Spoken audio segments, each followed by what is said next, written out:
Are you ready to go off script? Let's see how the Bible challenges the roles the world has written for us. This is part 5 in our series on responding to your questions and comments. In this Q&A episode, we addressed 2 commenters who responded to off-script number 34, Killing the Unborn, a Christian View of Abortion. Dan Fitzsimmons responds to Candace, who inquired why Dan would vote against capital punishment but not against abortion, even though he opposes it on moral grounds. Rose Ryder responds to John's lengthy comments in which he called into question the legitimacy of using the Bible to arrive at a position on abortion. This is a much longer episode than the other Q&A ones, but I felt like it was important to keep together both of these responses, Dan's response and Rose's response, because they really do balance each other out. Although we have some disagreement in this episode, I think it's really helpful to see the difference between how one works out his or her faith politically versus how one is able to arrive at a moral position on an issue.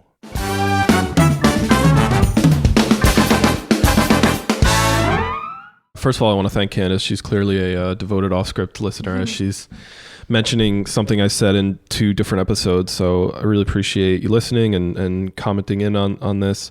So Candace wrote, I have enjoyed this series. Thank you for taking the time to get together and do this.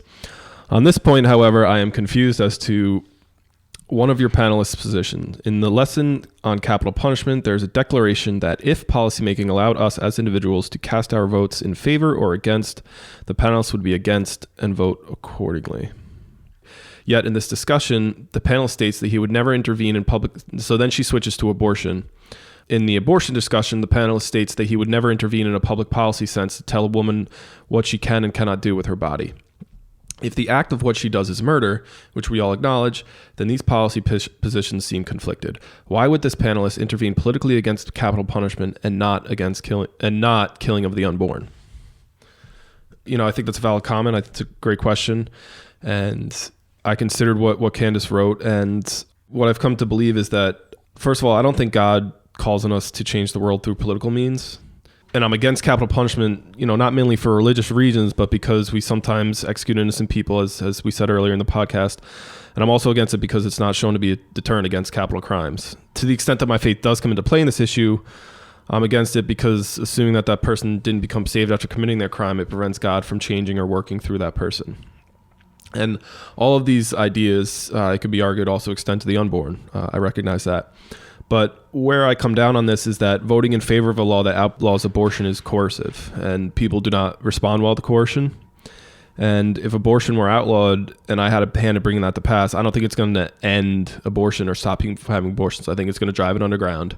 And there's a host of issues with that. And just to give I looked up some stats. According to the Centers for Disease Control, there are hundreds of thousands of abortions that are legally carried out in the U.S. every year. In 2014, last year, I could find stats for the abortion rate was just over 12 for every 1,000 babies born in the U.S. So that's a lot of innocent lives. And it's a very common and culturally ingrained practice. It's a right in this country to have an abortion under the certain circumstances. And because abortion's so common, I don't believe that the way to affect the prevalence of it is to pass a law banning it. I don't think that protesting Planned Parenthood or standing outside a clinic with a sign screaming at the women who go inside is an effective or Christian way to change people's hearts. Demonstrations like that damage people's view of Christians, and I don't think you would have seen Jesus in those crowds condemning these women. I've also never heard of anyone changing their plan to get an abortion because some stranger across the street yelled that they're a murderer. And I think passing a law does have those same sort of effects. If we were to if I could press a button and abortion would be banned by law, yes, I would do it. I just don't think that there is a effective way through legal means to pass that kind of a law. We've seen the Christian right's in-your-face response to abortion, which includes condemnation, protests, and pushing for anti-abortion laws. I think that we've seen that doesn't really work, and it's not ended the practice. And I think it's actually turned people off to Christianity and negatively affected their view of Christians as supposedly loving people who are protesting these clinics and whatnot. When it comes to abortion, I'm all for working on an individual level, donating to programs that offer counseling to women who are considering abortion, or starting an organization that counsels people according to the Bible who are considering abortion. Maybe such a program exists. I don't know. So is abortion wrong? Yes, I believe it is. And I believe that unborn babies are innocent. Well, I believe that we're all born in sin. So from a theological point, I don't believe that unborn babies are innocent, but from a practical, on a human level, yes. But what I would ask is the best way to change someone's mind about this to force them to do something else or face punishment or condemnation? I don't think that's changing their mind or heart or the culture. That's coercion and forced compliance, and it doesn't work on a number of levels. And I don't think God is a God of coercion. And as I said at the top of this comment, I don't think that we're called to change these things through political means. I think he's a God of love that changes people's hearts from the inside. Now, when it comes to capital punishment, in the last several years, there's been between 20 and 50 executions carried out. The execution rate peaked in the late 90s and has been trending downwards ever since. The practice is banned in many first world and developed countries, and it's banned in 19 of our 50 states. The criminal justice system in some states, like Texas, is coming to grips with the fact that they've executed likely innocent people. There's a national effort by criminal justice reform advocates to crack down on what are called Brady violations committed by prosecutors, where prosecutors don't turn over all the evidence they have, some of which can speak to the innocence of the defendant. So what I'm saying is that there's movement on this issue and of capital punishment, and considering the infrequency of executions in relation to abortions, passing a law banning executions may be an effective tool in ending the practice. So that's why I would vote for a law banning executions and not necessarily banning abortions, because I don't think God calls on us to mandate through the law what women can and cannot do with their bodies. Don't agree with that from a biblical perspective. So, in other words, voting against capital punishment would be a democratic way to coerce the state from committing legally sanctioned murder. Voting for an anti-abortion law, to me, is to coerce the individual into behaving the way I think they should behave based on my beliefs. And I'm not saying that Christians shouldn't vote for an anti-abortion law or that you should vote for an anti-capital punishment law. This, to me, is a personal decision about my faith and how it intersects with my political thinking and how I want to represent my faith to the outside world. And I do believe that it's important to take stands, even if, they're symbolic stands that are unlikely to affect real change. But for me, in considering these issues, I want to take the stand that incorporates compassion and has a better chance of changing the heart, not just the outward behavior. Can I ask a clarifying question? Sure. Let me summarize what I understand to be your position, and then you tell me if I got it right. What you're saying is that morally, you think abortion is wrong. Morally, you think that capital punishment is right. But from a policy point of view, you wouldn't outlaw abortion, but you would outlaw capital punishment. Do I have that totally backwards, or is that correct? Did you say morally I'm for capital punishment? That's what it sounded like you said. Yeah. Are you more do you think it's moral to execute somebody who commits a capital crime? I take the same position that you do, that I think God gives governments right to execute people, but as a Christian, I don't want to be involved in it. So however that, morally based on God's word, yeah, it does. There is biblical basis for killing people that commit. So you're taking a moral position on both of these issues, right? But then you have a separate question, which is, what should my country do in a public policy sense?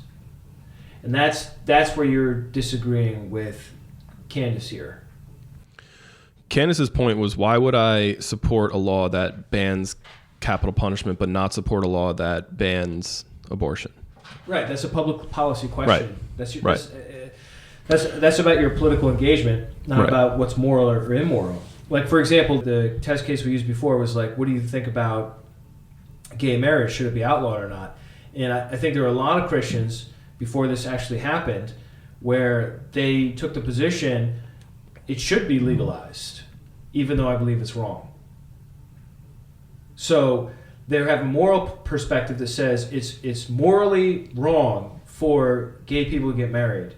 But then the public policy point of view is, but it should be allowed because not everyone's a Christian and they're not following my morals anyhow, and we live in a pluralist society. Yes. So what I'm saying is your moral position and your political position are not necessarily the same. Right. And that's what I'm trying to clarify here for you. Yes. Like you're saying morally, if you could flip a switch and make abortions impossible, I would. You would. But if you were to vote on it, you said you wouldn't because you're concerned about it going underground and being coercive. Did I get that right?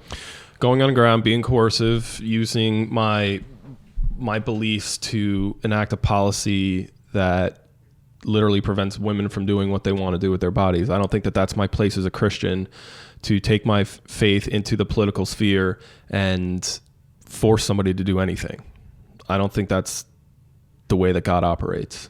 And I have a natural resistance to forcing anybody to do anything, especially when it comes to faith. Well, in a sense, your public policy position is consistent in this regard because enacting capital punishment is also coercive. Right, but it's coercive to the state, not the individual. There's a difference there.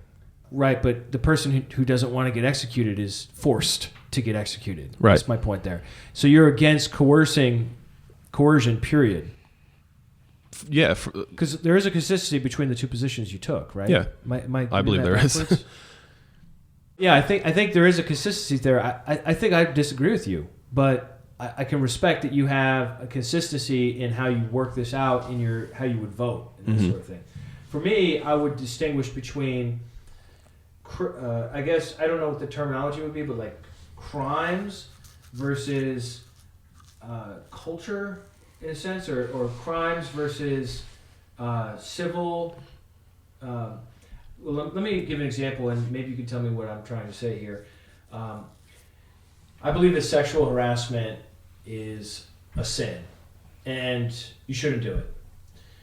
A lot of people disagree with that. They think it's funny, or they think it's an appropriate way to wield the power of their position, and they think it's maybe a gray area, but they don't think it's necessarily wrong in all cases. Whereas I do think it's wrong in all cases, right? But this is not a crime in the United States. Sexual harassment. Sexual assault is, but not sexual harassment. Am I right on that?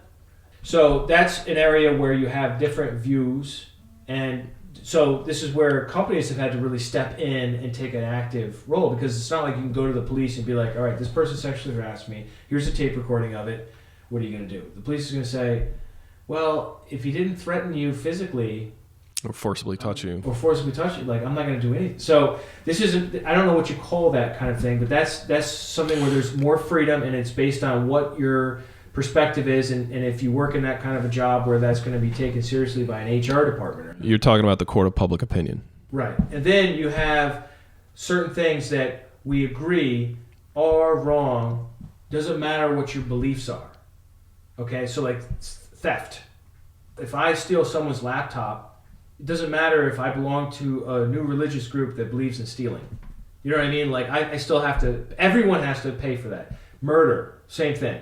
Doesn't matter if you are part of a group that teaches that you should kill your babies so they all can have a good afterlife and drown them in a tub.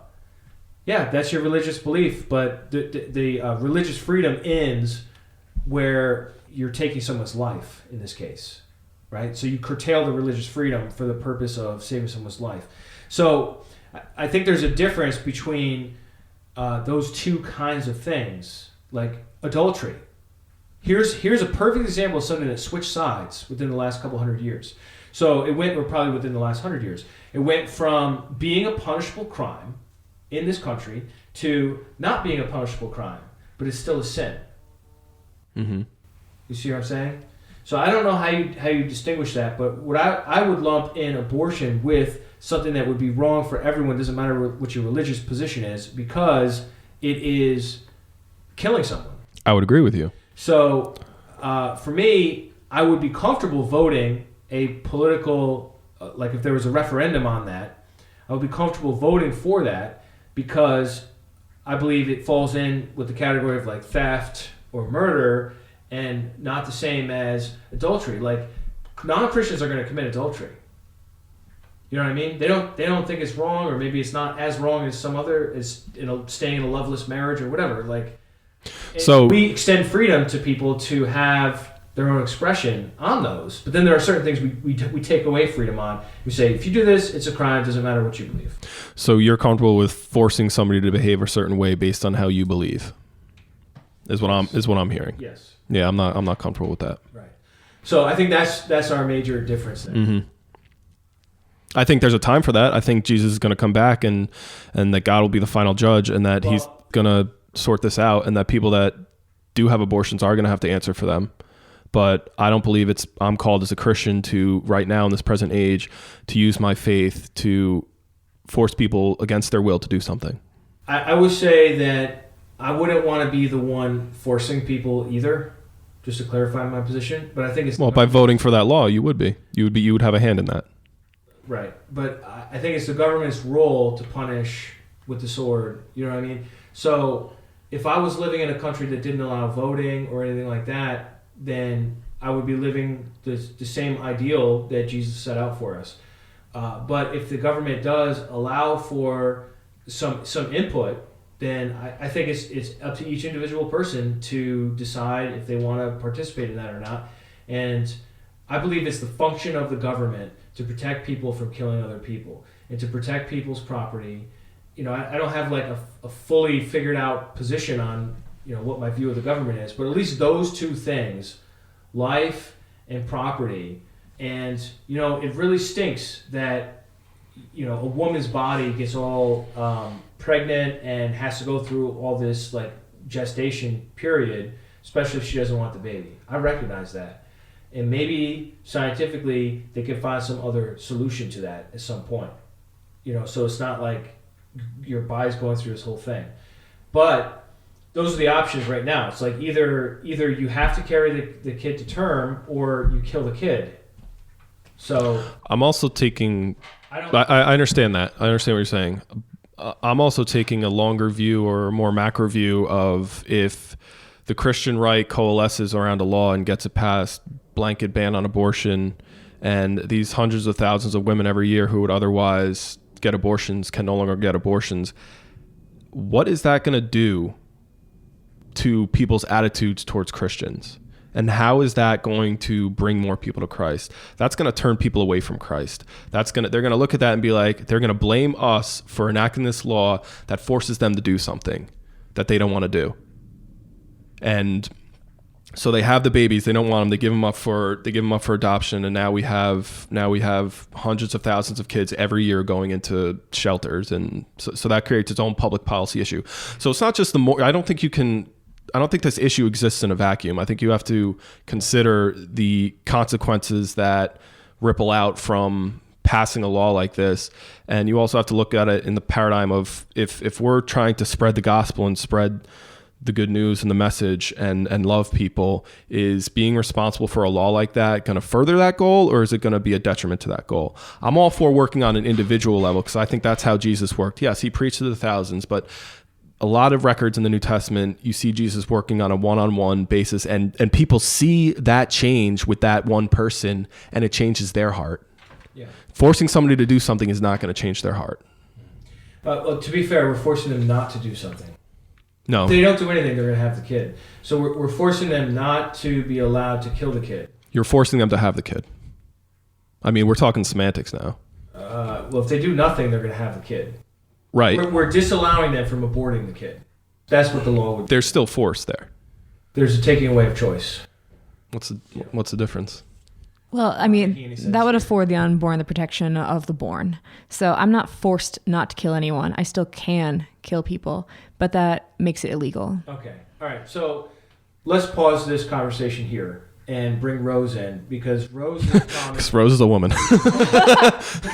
Well, Rose has a comment that she's responding to also. Well, did you want to say anything about what we had? I really don't want to get into policy, because government, I mean, it's just a whole other realm, and we're not really given guidelines for how to treat policy. We know we're supposed to respect government as a Christian, but beyond that, we can get into gray areas, and people have very different opinions. I will just say, though, we've talked and we've all spoken very passionately about those who have faced capital punishment who are innocent. That is a drop in the bucket compared to the unborn lives that are taken, which is genocide. And they're all innocent. Certainly no murderers among them. So the travesty by far is taking the lives of the unborn. I mean, every innocent life that is taken is absolutely a tragedy. But in terms of numbers, they're not even comparable. Rose is now also responding to a comment on the same episode, Off Script 34, Killing the Unborn, a Christian View of Abortion. And she's replying to John, who wrote a very extensive comment. So Rose has prepared a very extensive response. And this will hopefully clarify a little bit more about the subject of abortion. And as Rose has already said, she's not as keen on getting into the debate on the public policy side. She's really focusing on the moral question of, is it right or wrong for somebody to do this? Rose, take it away. John, thank you so much for your comment. Sean could probably speak to this a little bit better than I can, but as far as I know, I don't know if we've had anyone put as much thought or time into constructing a response as you have. I did a word count back in the day, and I think it was like 2,100 words, and I wrote you a measly response of 2,000 words. So I didn't even address everything that you had in there, and this honestly is not the context to like give a totally comprehensive response, but I wanted to do that to the extent that I could, and answer you as honestly and fully as I can in this medium. So you had 4 points. I want to address your introduction and your 4 points. Honestly, in your conclusion, it got so expansive that I really can't address that here. That would be like really a topic in its own, but thank you very much, and I hope I'll do it justice. All right, so your thesis statement in the introduction is, you say, the subject is too vast and there are so many variables that volumes could be and have been written from a Christian perspective to think there is a simple prescription to every circumstance, a formula or a succinct answer to a dilemma many are often faced with. I would say to you, in a society where we have blurred so many moral lines, it's easy to imagine God may also have relaxed his demands of us. Yet we know that this is not true. God holds his people to the same high standard of holiness and surrender that can be intimidating by its very simplicity. When we commit to do all to the glory of God, we won't try to muddy the waters of that simplicity in an effort to justify sin. That's not to say that we can't question and discuss, but we can't complicate God's simple demands of us in an effort to find loopholes in God's demands. In part 1, you talk about referring from the Mosaic Law. You say, harsh punishment prescribed in itself does not constitute some extra authority to bear on conclusions for Christians today. Associated punishment for infractions of the Mosaic Law is not a formula for definitively or on a sliding scale deciding God's thoughts on matters for Christians today. I would say, agreed, we're not under the Mosaic Law. Topical passages from the Mosaic Law are instructive as to how God instituted laws for his people in the past, but they are not authoritative for us today. I think many of us feel very fortunate about that. We should, however, consider commands given elsewhere in the Bible that do apply to us. God gave this foundational command to Noah and all humanity, Jews and non-Jews, in Genesis 9. It says, and for your lifeblood I will surely demand an accounting, and from each human being too I will demand an accounting for the life of another human being. Whoever sheds human blood, by human shall their blood be shed, for in the image of God has God made mankind. This passage establishes God's respect for human life and the basis for this, that humans are created in the image of God, and that we should also have the utmost respect for this glorious image reflected in us. All of Scripture reinforces this perspective. Although Jesus came to fulfill the Mosaic Law and put us rather under grace, he raised the bar for respect of human life rather than lowering it. In the Sermon on the Mount, he argues that anyone who lashes out in hatred to someone else is a murderer at heart. Far from slackening the standard, Christ intensifies it. Truly, the kingly law of love demands more of us than the Mosaic Law. Romans 6... Thanks. That's actually very similar to what I said earlier to you, Sean. So Romans 6 continues this theme where Paul says, what then? Shall we sin because we are not under law but under grace? May it never be. Do you not know that when you present yourselves to someone as slaves for obedience, you are the slaves of the one whom you obey, either of sin resulting in death or of obedience resulting in righteousness? But thanks be to God that though you were slaves of sin, you became obedient from the heart to that form of teaching to which you were committed. And having been freed from sin, you became slaves of righteousness. Far from functioning as a license to sin, being under grace demands slavery to righteousness. Our old selves were crucified with Christ, that we would no longer be slaves to sin. Now we are to consider ourselves as dead to sin, but alive to God. You also pointed out, John, the dangers of Christians using the Mosaic Law as justification for killing abortion doctors. Romans 13 clearly teaches that it's the role of governments alone to judge criminals and not the role of believers. In Romans 12, God claims vengeance as belonging to him alone. Although I am persuaded that abortion is a crime against both humanity and God, for a Christian to take the life of anyone, regardless of their wrongdoing, is not carrying out divine justice, but instead committing that same crime against humanity and against God. Okay, part 2, you talk about us making inferences from the scriptures. You write, caution and restraint must be exercised when there is any attempt to make an inference from the Mosaic Law scriptures, or any scripture, New or Old Testament, and present it as applicable to a present-day Christian, especially when the matter being considered is of such importance as life and death.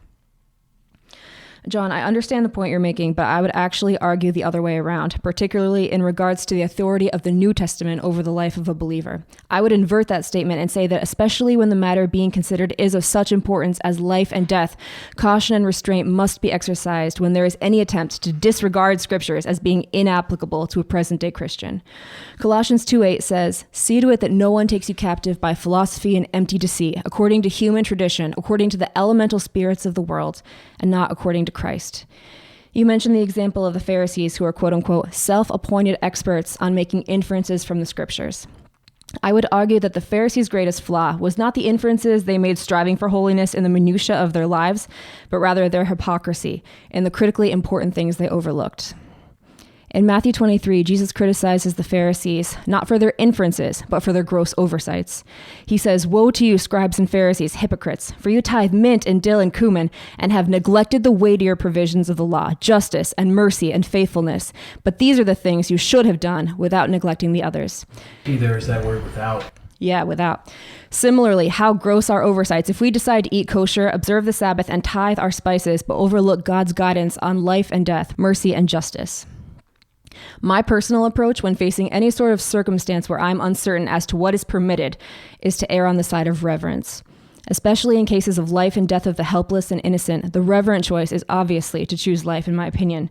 In a case where choosing death could clearly be incredibly wrong, I can't afford to make dangerous inferences to the contrary about what might be permissible. The Christian walk is not about finding areas in which we can take license, but about pursuing a love relationship with God that leaves us to live without spot or blemish, waiting for new heavens and a new earth in which righteousness dwells according to his promise. Your third point dealt with isolating scriptures, discussing one thing, and expanding on them, and applying them to another subject, particularly around Psalm 139. John, you referred to us reading Psalm 139 in the last episode, and too quickly drawing the conclusion that God considers the life of the unborn begins at conception. We do believe that, but we don't draw that conclusion on the basis of Psalm 139 alone. We also considered other passages that show God's care for the unborn. None of these passages deal directly with the topic of when life begins, or whether terminating these lives would be morally permissible. Yet they paint a consistent picture of God's regard for the unborn he forms in the womb after his own image. Psalm 139 says that God has always been intimately acquainted with us and forms the unborn fearfully and wonderfully. In Jeremiah 1, God tells Jeremiah he has known him even before his conception, and before he was born, God appointed him a prophet to the nations. Similarly, we see that long before Christ's miraculous conception, he had been appointed to save his people from their sins. In Luke 1, the unborn John the Baptist leaps in his mother's womb as Mary enters Elizabeth's house. And in Genesis 25, as Rebekah struggles with a painful pregnancy, God says that 2 nations are in her womb. Psalm 139 is a beautiful and well-known text among pro-life proponents, but the whole of the Bible promotes the value, divine image, and God-given calling of the unborn. It's important to take into consideration the point of each individual passage, but when all passages touching on the value of unborn life harmonize, this is an important conclusion to draw as well. There's no actual scripture that says life begins at conception. I mean, it's clear. No. It's clear that the unborn child is still a human, and that even before the child is born, the child is recognized as in the image of God and everything else. But it's not like the Bible says, well, it, T minus 1 day, it's now in the image of God, or it doesn't actually say it anywhere. Well, no, it doesn't say any of that. I think on the basis of Genesis 9, we would equate blood with life. So I think a very young child will have blood and have a beating heart. So, I mean, if you go on that basis, that still takes it to an incredibly early date. But God regards the personhood and the future calling of the unborn. Moving on to another part in your third point, you also mentioned Sean's example of a severely disabled child who may not be viable outside of intensive care. You said, "Is this too the work of God's hands? I would much rather conclude this is the work of sinful man and the work of the devil." John, there is no doubt that this is an instance of the curse of our sin ravaging an unborn child. However, the child itself is not a work of sinful man or of the devil. I remember my high school chemistry teacher, of all people, speaking about disabled people and saying, quote unquote, "God don't make no junk." By this he meant that even ravaged by the curse, people with severe disabilities are just as valuable as those of us we would call perfect human specimens. Disabled people bear the image of their creator to the same extent. The curse is not so strong as to override the image of God in us. In John 9, when Jesus encounters a blind man, the disciples asked him whose sin caused the man's blindness. Jesus said, "It was not that this man sinned or his parents, but rather that the works of God might be displayed in him." Where we as humans tend to fixate on what we might call, quote unquote, junk, God sees the sacredness of his image and even opportunities to display his glory. What was that line you said a little earlier? You said something is not so strong as to take away the image of God. Yeah, the curse is not so strong as to override the image of God in us. I think this is somewhat of a manifesto, Rose. I mean, it's very good. You're saying that what makes a human, and therefore of infinite value because it's in the image of God, is not the capability of the person, the potential of the person, having 2 arms, 2 legs, 2 eyes, hair, all your body parts, none of that. So what is it? I honestly think it's humanity. So Adam was made in the image of God, and then everyone from him, regardless of your physical state, and regardless of even what happens to you in your life, your sicknesses, your impairments, you might lose a limb. Adam was created in the image of God, and so all his descendants were. Humanity, I think, really in any form, and so many of us fall under the curse in one way or another. I think very few of us could measure up to probably the physical and mental prowess that Adam had. But that does not diminish the image of God in us. Or in a culture inundated with Hollywood actors, we have the Oscars tonight at the time of this recording. We look at the fine specimens of humanity there. From a physical point of view, some of the best looking people in the world are in Hollywood or on magazine covers, and we're sort of like consciously or subconsciously always measuring ourselves up to this ideal of perfection that is so often put before our eyes that we usually think of ourselves as, oh well, if I only had this alteration or that alteration, then I would be more attractive or valuable or whatever. But you're taking the exact opposite position as a culture here. You're saying the most disabled person is of equal value and dignity as the most like Arnold Schwarzenegger, super muscle turned governor of California. I'm not sure the position on that, but it's a rather impressive thing for the Terminator to become the governor. Right. But, anyhow, you're saying that disabled person has just the same amount of humanity and dignity and imago Dei. Right, and God alone. Eyes. Right, and God alone can determine the value of a person. It's very easy for us to go around and sort of grade people in terms of their physical, how impressive they are in a physical way. That's a human or and mental societal way. thing that happens. Right, it's not, and that's so that's natural. not God's view of humanity. Right, we do that and we make it incredibly complex. And everyone has different standards too. You look at standards of beauty and physique, and that changes all so much throughout time. So our standards are all over the place, but God has been consistent, and it's based on His own image. The other thing too is that we value people based on what they contribute to society a lot of times. Yeah. Even though I think a lot of us would say we're against that, we sort of fall into that to some degree as well. Where you look at somebody that is doing amazing things, like an entrepreneur or whatever, that has built his business from the ground up and now is providing jobs for so many thousands of people and providing these gadgets or services that didn't exist before. We say, well, that person, their life has so much value because they've contributed so much. It's easy to make that connection, but that's not the Christian point of view. Mm-hmm. I actually think society is going, at least Western society, seems to be going in a pretty good direction towards valuing the disabled in one way or another. Like you look at the movie Wonder and just different things that have different forms of media and culture that have been more inclined to take the perspective of disabled people than we have in the past. So I think we are going in a good direction. I hope the trend continues to respect. Even from a governmental perspective, I mean, the Americans with Disabilities Act is a groundbreaking piece of legislation that really, really improved the lives of disabled people. Something to be proud of. Mm-hmm. Yeah, I'm glad. It's not all bad news here. Yeah, I think it's a good thing. Part 4. John, you summed it up as making strong, bold declarations as proof that we have scriptural or other basis for a certain course of action as being the only right and correct one. John, so in the previous episode, I stated my personal convictions that even if I were faced with a difficult pregnancy due to rape, incest, or my life being at risk due to my pregnancy, that I could never justify taking the life of my child. You mentioned the example of the Apostle Peter, who made a bold declaration that he would never deny Jesus, but in the hour of reckoning ended up denying him 3 times. I'll probably never be in such a situation, and will probably never know if my actions would hold up to my convictions. If in one of these circumstances, though, I ever decided to end my child's life, I can't ever picture being able to justify it before God. If I ever did make that decision, I'm confident that it would be driven purely by my fear and not by a shift in my convictions. If I do face such a circumstance, I am the Lord's, and I rest in the assurance that perfect love casts out fear. I know the one who has called me is faithful and able to keep my whole spirit and soul and body blameless. We must all answer for our own deeds, and no one is answerable to my convictions except for me. But we are all answerable to the standards God has set forth. And in trying to come to a biblical perspective on killing the unborn, I shared how I am persuaded to live not for myself, but for Christ who died for me. I said what I said because of the far-reaching love and mercy God showed me. In 1 Corinthians 6:19 and 20, the Apostle Paul writes, "Your body is a temple of the Holy Spirit within you, whom you have from God. You are not your own, for you were bought with a price. So glorify God in your body." The love of God has purchased me and possessed me, and if I am to live out that complete surrender, I must be willing to sacrifice my comfort, convenience, and even my life. Christ has warned us to count the cost and take up our cross and follow him, so we shouldn't be surprised if we are called to share in his suffering. I'm not going to elaborate, John, on the additional ethical issues you listed in your conclusion due to time constraints and trying to keep to a single topic, but I'd like to thank you so much for thoughtfully engaging with us and joining our conversation.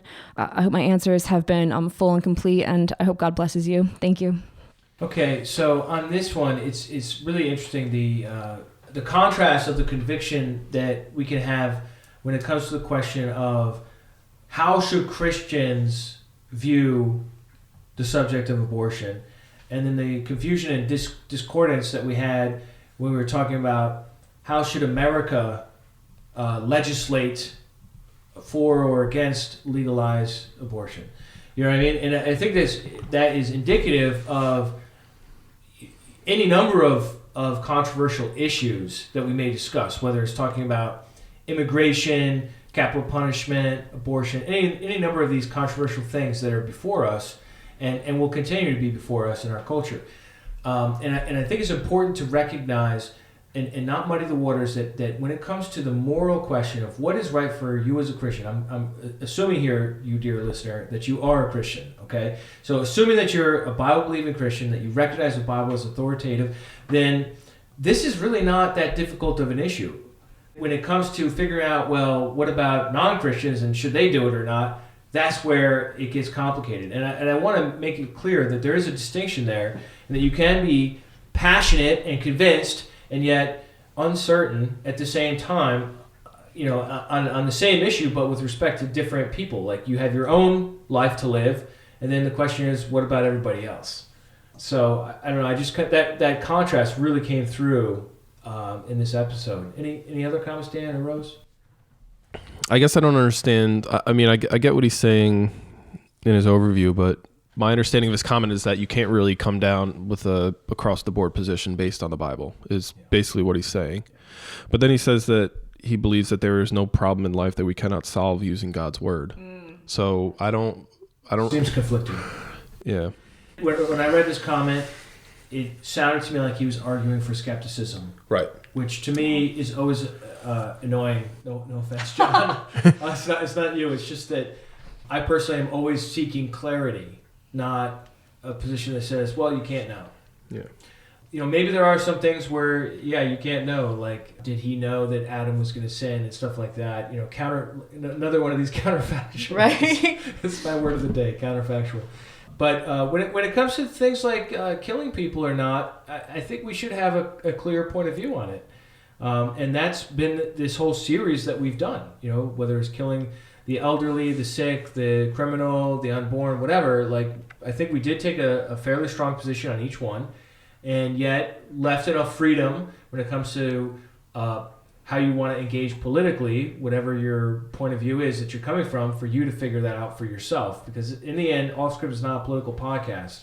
It's a biblical podcast, and we're dealing with the issues of our time and leaving it up to you to figure out how you want to or not want to politically engage in that.